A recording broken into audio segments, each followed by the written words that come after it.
Selamat pagi dan salam sejahtera bagi kita semua. Perkenalkan, nama saya Ketut Witara, STMM, dengan NIDN 0719097602. Saya adalah dosen tetap pada program studi manajemen di STIE Mahardika Surabaya. Pada kesempatan ini, saya akan memaparkan pernyataan diri dosen dalam unjuk kerja Tridharma Perguruan Tinggi PDD UKT PT, khususnya pada bidang pengajaran. Pada mata kuliah yang saya ampu saat ini adalah Manajemen Sumber Daya Manusia. Mata kuliah ini memiliki kode 4023024 dengan bobot 3 SKS dan diberikan kepada mahasiswa semester 4. Mata kuliah MSDM ini bertujuan untuk membekali mahasiswa dengan pemahaman, keterampilan, dan sikap yang diperlukan dalam mengelola sumber daya manusia secara efektif dan strategis dalam organisasi. Metode pembelajaran dilakukan secara hibrid yang mengkolaborasikan penggunaan e-learning management system dan pembelajaran di ruang kelas secara konvensional. Sebagai seorang dosen, saya menjalankan Tridharma Perguruan Tinggi yang dari pengajaran, penelitian, dan pengabdian masyarakat. Selanjutnya, saya akan menjelaskan luaran yang diharapkan serta model pembelajaran pada mata kuliah Manajemen Sumber Daya Manusia. Manajemen sumber daya manusia adalah suatu ilmu yang membahas prinsip-prinsip dasar dan konsep serta fungsi sekaligus praktek manajemen sumber daya manusia dalam organisasi. Di mana fokus utamanya adalah bagaimana organisasi merencanakan, memperoleh, mengembangkan, memelihara, dan memanfaatkan sumber daya manusia secara efektif dan efisien untuk mencapai tujuan strategis. Proses pembelajaran dilaksanakan melalui 14 kali pertemuan yang dilakukan secara hibrid, serta ditambah satu pertemuan UTS dan satu pertemuan UAS. Materi pokok mata kuliah MSDM ada 11. Yang pertama, konsep dan tantangan manajemen sumber daya manusia. Yang kedua, desain dan analisis pekerjaan. Yang ketiga, perencanaan sumber daya manusia. Yang keempat, penarikan atau rekrutmen sumber daya manusia. Yang kelima, orientasi, training, dan pengembangan SDM. Keenam, perencanaan karir. Ketujuh, penilaian prestasi kerja atau performance appraisal. Kedelapan, kompensasi. Kesembilan, pemberhentian dan pensiun. Kesepuluh, permasalahan dan solusi strategis MSDM. Dan terakhir adalah ke-11, pengembangan SDM berbasis kompetensi. Dalam usul materi atau bahan ajar, saya mengacu kepada berbagai sumber ilmiah, baik fisik maupun digital, yang berkaitan dengan MSDM dan sudah setuju oleh tim teaching dan Kaprodi, serta modul ajar lain yang sudah disediakan oleh kampus. Selain beberapa materi studi kasus, yang saya gunakan adalah berasal dari jurnal serta penelitian yang saya lakukan bersama dengan rekan sesama tim dosen serta mahasiswa tingkat akhir. CPMK atau capaian pembelajaran mata kuliah disesuaikan dengan 4 aspek dalam standar kurikulum pendidikan tinggi, yaitu sikap, pengetahuan, keterampilan umum, dan keterampilan khusus. Dari sisi sikap, mahasiswa diharapkan yang pertama bertakwa kepada Tuhan Yang Maha Esa, serta mampu menunjukkan sikap religius dan etis dalam mengelola sumber daya manusia. Menjunjung tinggi nilai-nilai integritas, tanggung jawab, dan profesionalisme dalam menjalankan fungsi-fungsi MSDM di organisasi. Dari sisi pengetahuan, mahasiswa diharapkan menguasai konsep, teori, dan prinsip dasar manajemen sumber daya manusia, termasuk perencanaan SDM, rekrutmen, pelatihan dan pengembangan, penilaian kinerja, kompensasi, serta hubungan industrial. Dari sisi keterampilan khusus, mahasiswa diharapkan mampu melakukan analisis kebutuhan SDM, menyusun deskripsi pekerjaan, serta merancang sistem rekrutmen dan seleksi yang efektif. Terakhir, dari sisi keterampilan umum, mahasiswa diharapkan mampu bekerja sama dalam tim, berkomunikasi secara efektif, serta mengambil keputusan tepat dalam konteks pengelolaan sumber daya manusia.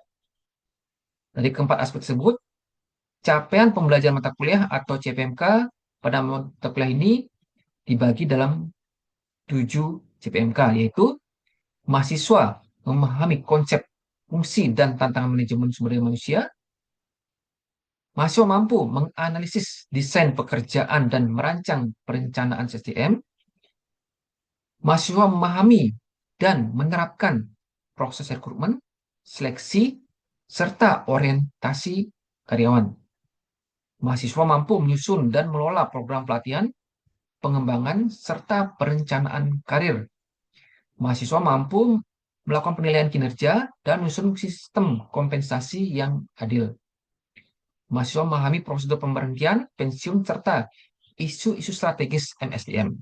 Dan terakhir, mahasiswa mampu menerapkan pendekatan pengembangan SDM berbasis kompetensi. Dari 7 CPMK tadi diturunkan menjadi 14 sub CPMK yang dikemas dalam 14 kali pertemuan.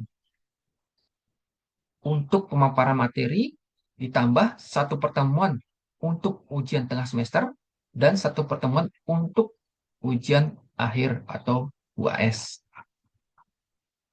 Metode yang saya terapkan dalam model pembelajaran adalah sistem DIA, Delivery Interaction Assessment.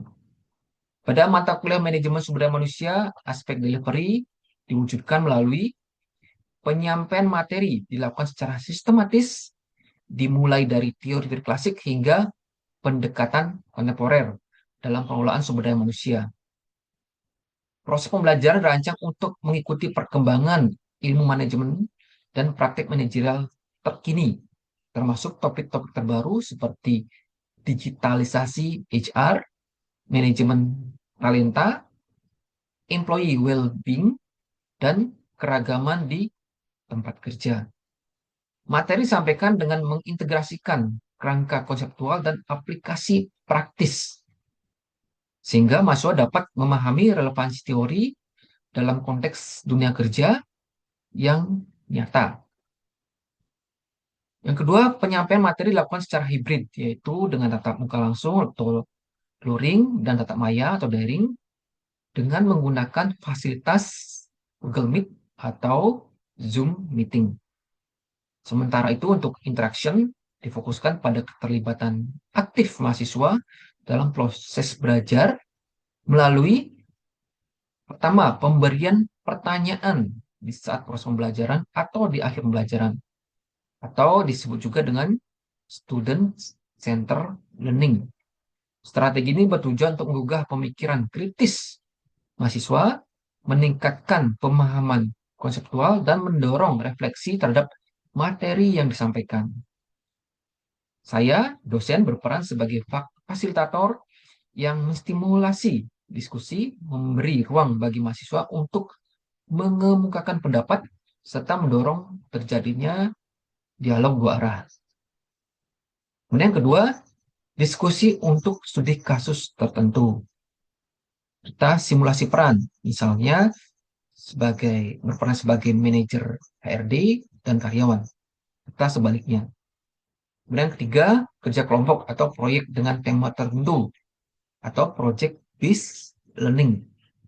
Proyek ini dirancang agar mahasiswa dapat menerapkan teori dalam konteks praktis sekaligus melatih keterampilan interpersonal seperti komunikasi, kepemimpinan, negosiasi, dan tanggung jawab kolektif dalam tim.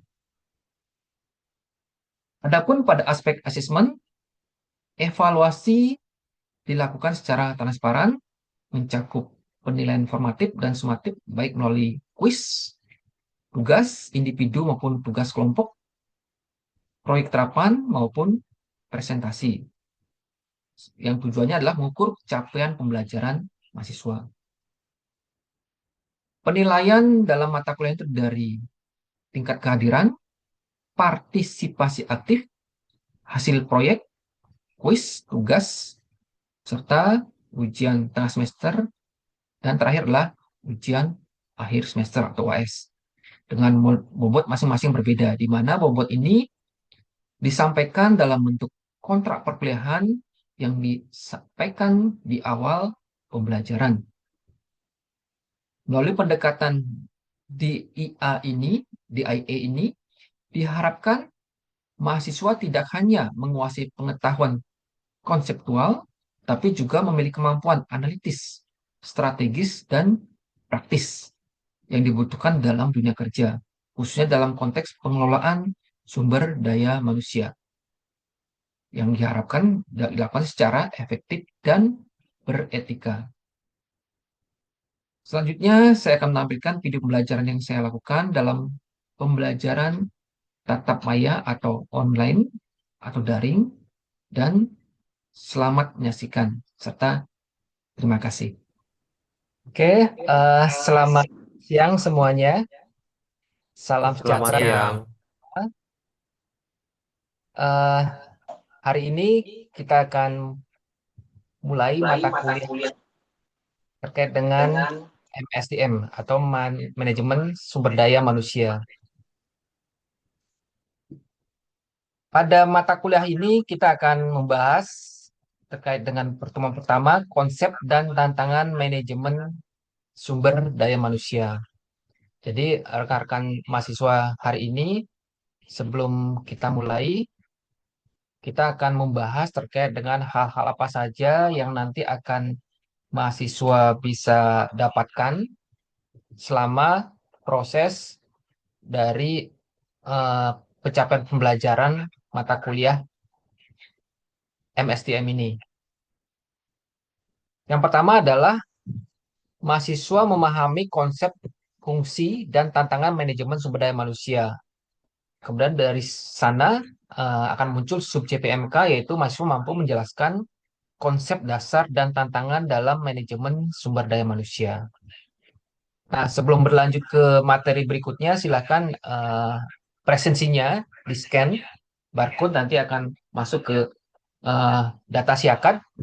Di sini presensinya sudah tertera di slide ya, silakan di-scan sehingga nanti presensinya bisa saya pantau untuk penilaian di akhir semester.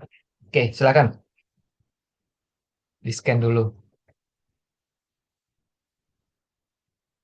Oke, sudah semua? Sudah. Sudah. Pertama dari eh, teorinya Gary Dessler yang pada tahun 2010 dia membuat buku Human Resource Management, itu menyatakan bahwa human resource management is the process of acquiring, training, appraising, and compensating employees and attending to their labor relation, healthy and safety, and fairness concern. Artinya, MSDM yang kita pelajari di sini adalah berfungsi secara manajerial, berfokus pada bagaimana organisasi merekrut, mengelola, dan mempertahankan karyawan secara efektif dan beretika. Kemudian MSDM itu sendiri itu ada tujuannya. Pertama, terkait dengan teori dari Gary Dessler, pertama, itu adalah menarik dan mempertahankan tenaga kerja yang berkualitas. Kemudian menurut Armstrong itu tujuan dari MSDM adalah keselarasan strategi bisnis dan strategi SDM. Jadi Armstrong ini lebih mengarah kepada bagaimana manajemen sumber daya manusia itu bisa selaras dengan strategi bisnis. Oke, Ini ada satu pertanyaan terkait dengan hal yang sudah kita bahas tadi. Oke, pertanyaan pertama adalah apa pengertian manajemen sumber daya manusia? Mungkin ada yang saya jawab, ada Alvin, ada Rian, ada Stephen. Silakan. Alvin mungkin bisa jawab atau Rian? Ya, Iya, silakan saya. Rian.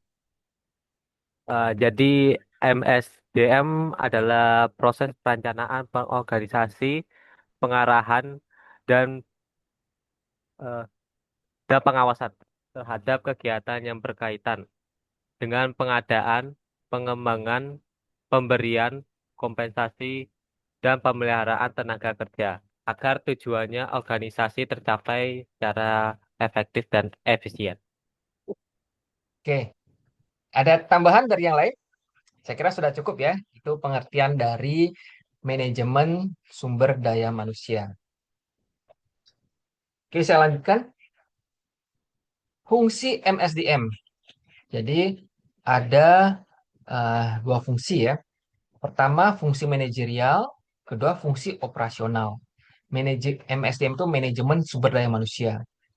Tadi sudah disampaikan oleh saudara Rian ya, bahwa MSDM itu mulai dari perencanaan, pengorganisasian, pengarahan, dan pengendalian secara manajerial.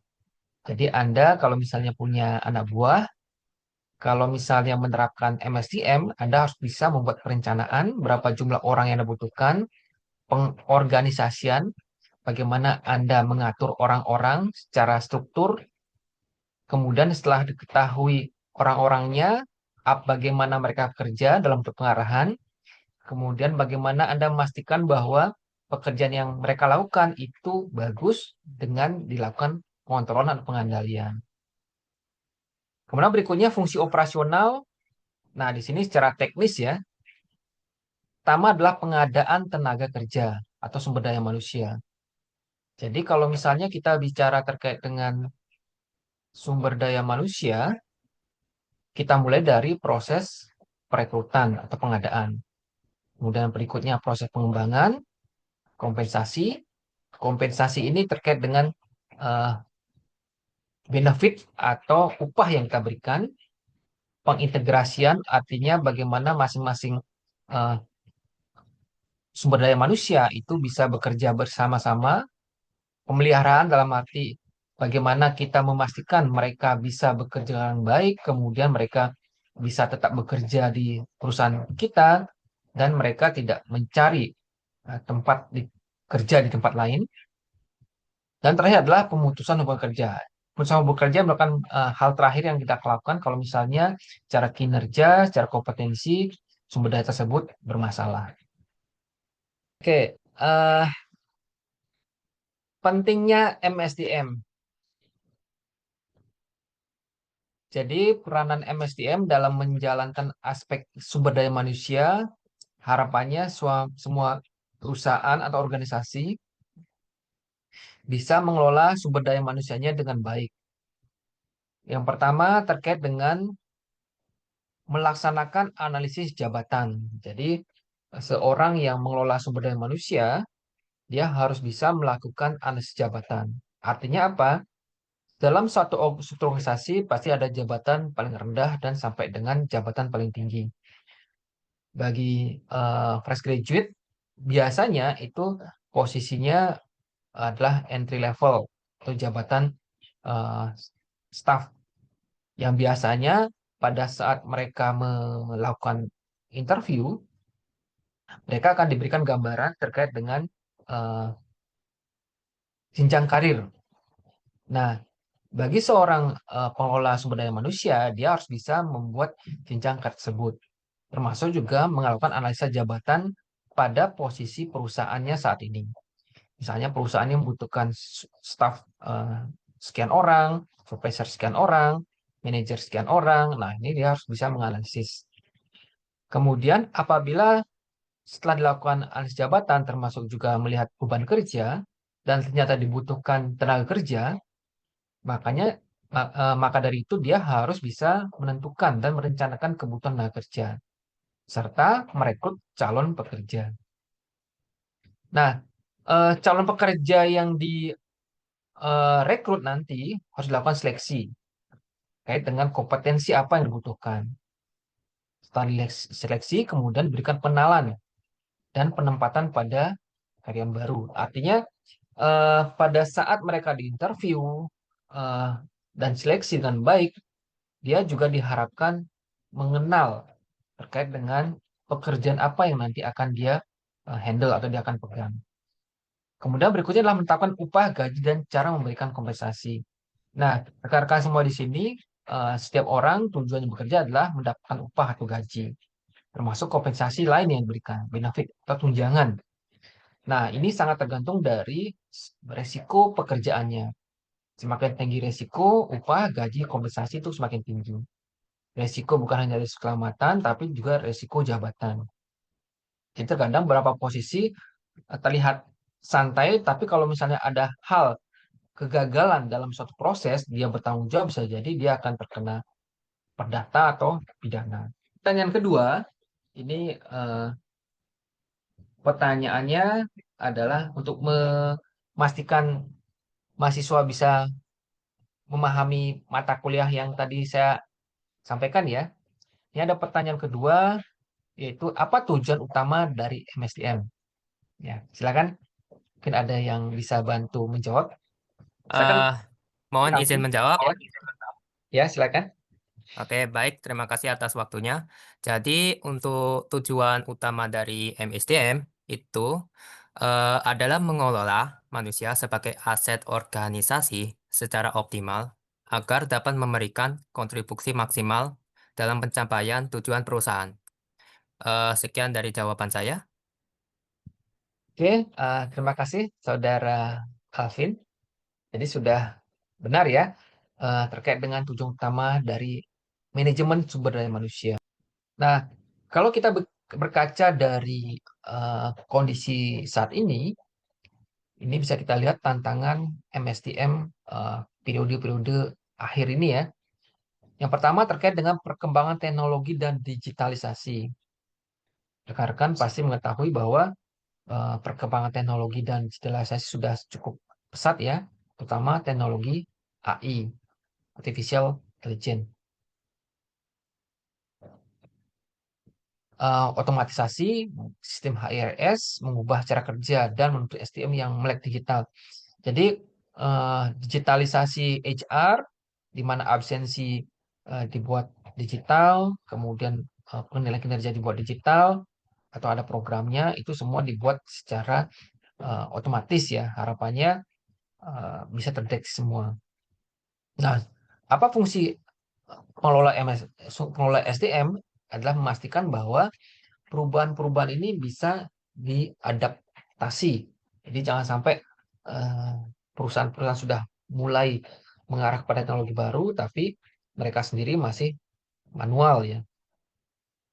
Apa tujuan otomatisasi? Ya, harusnya segala sesuatu bisa dilakukan tanpa eh, perintah langsung dari manusia atau human resource yang ada di sana. Jadi bisa terdeteksi, bisa tercatat secara otomatis dan online ya, bisa diakses on the spot, jadi bisa langsung diketahui pada hari itu juga. Kemudian perubahan pola kerja, hybrid dan remote work. Jadi sama seperti kuliah saat ini secara daring ya. Jadi kerja pun eh, saat ini sejak pandemi COVID itu sudah banyak pekerjaan-pekerjaan dilakukan secara remote, bisa dilakukan dari jarak jauh. Eh, tapi memang ada hal-hal eh, tertentu, pekerjaan tertentu yang tidak bisa, seperti pengelasan itu nggak mungkin bisa dilakukan tanpa langsung ke lokasi. Termasuk juga kalau misalnya di dunia medis itu sudah mulai mengarah pada remote, jadi bisa dari jarak jauh menggunakan robot ya. Tantangan yang lain adalah generasi milenial dan Gen Z di dunia kerja. Nah, kita ketahui bahwa generasi milenial dan Gen Z mempunyai pola kerja cara berpikir yang berbeda. Bagaimana tim dari Gen Z ini sebenarnya baru mungkin mulai lahir ya, mereka sudah mengenal uh, digital, hal-hal yang mengarah ke komputerisasi. Jadi seharusnya mereka lebih cepat dalam memahami hal-hal yang bersifat komputerisasi atau digitalisasi. Persaingan global, talent war. Nah, kita ketahui bahwa seperti tadi, pekerjaan bisa dilakukan dari remote area. Jadi tenaga kerja bisa dari seluruh dunia, bisa datang ke suatu perusahaan dan dilakukan secara online. Kalau misalnya sudah seperti itu, persaingan global, jadi kita harus bisa menyesuaikan kompetensi diri. Oke, untuk materi bisa saya simpulkan bahwa eh, manajemen sumber daya manusia secara konsep adalah proses strategis dalam mengelola tenaga kerja untuk mendukung pencapaian tujuan organisasi. MSDM mencakup fungsi utama seperti perekrutan, pelatihan, penilaian kerja, dan kompensasi. Secara praktek, MSDM menghadapi berbagai tantangan seperti globalisasi. Ya, globalisasi itu artinya sisi tenaga kerja bukan hanya dari lokal tapi juga dari luar yang bisa eh, mengambil lowongan tersebut kalau sudah ada kerjaan. Kemajuan teknologi kita jangan sampai tertinggal dari sisi kemampuan atau kompetensi memahami atau mengadopsi suatu teknologi. Kemudian perubahan demografi. Demografi artinya dari sisi tenaga kerja kita sudah eh, gen milenial, generasi Gen Z itu sudah mulai masuk. Jadi jumlah tenaga kerja yang dulu eh, pada generasi sebelumnya sudah mulai masa pensiun digantikan oleh tenaga kerja baru. Tuntutan fleksibilitas kerja. Jadi eh, banyak karyawan yang saat ini menginginkan kerja kalau bisa hibrid ya, bisa dari rumah atau dari manapun. Tapi sekali lagi itu sangat tergantung dari jenis pekerjaan. Nah, rekan-rekan mahasiswa semua, referensi yang eh, saya sampaikan tadi itu saya ambil dari bukunya Dessler, Strong, termasuk juga tambahan dari Hasibuan ya, manajemen sumber daya manusia. Tugas, jadi untuk pertemuan kali ini diharapkan semua mahasiswa bisa mengerjakan tugas ini dalam bentuk studi kasus ya. Jadi studi kasusnya nanti bisa eh, dijawab minggu depan terkait dengan eh, kasus MSTM. Misalnya contohnya di sini adalah PT Maju Bersama, manufaktur berskala menengah yang bergerak di bidang produksi alat rumah tangga. Perusahaan ini memiliki 300 karyawan dan mendapatkan permintaan produk sejak pandemi. Namun dalam 2 tahun terakhir perusahaan mengalami masalah terkait dengan manajemen sumber daya manusia. Permasalahan yang paling besar muncul adalah tingkat turnover tinggi, karyawan banyak yang mengundurkan diri, baru 6 bulan kerja sudah keluar, terutama di bagian produksi pemasaran. Kemudian yang kedua, kinerja menurun. Dari evaluasi menunjukkan penurunan produksi hampir mencapai 15%, terutama karena kurangnya motivasi dan pelatihan. Ya, dan silakan nanti mahasiswa bisa membuat diskusi, jawaban terkait dengan silakan identifikasikan fungsi-fungsi MSDM apa saja yang tidak berjalan optimal di PT tersebut dan jelaskan alasannya. Apa penyebab utama tingginya turnover karyawan? Ya, silakan nanti berdasarkan logika, berdasarkan analisa, berdasarkan pengetahuan Anda itu dijawab atau mungkin berdasarkan atas pengalaman Anda di tempat kerja. Oke, sebelum saya akhiri ada pertanyaan? Tidak. Silakan tanyakan. Gak ada, sudah selesai semua. Ya, sekali lagi terima kasih atas kehadirannya dalam mata kuliah MSDM ini. Eh, Mudah-mudahan eh, capaian pembelajaran yang sudah disampaikan tadi di depan itu bisa terpenuhi dan jika ada pertanyaan silakan nanti disampaikan pada pertemuan yang akan datang. Terima kasih dan selamat siang. Selamat siang. Selamat siang, Pak.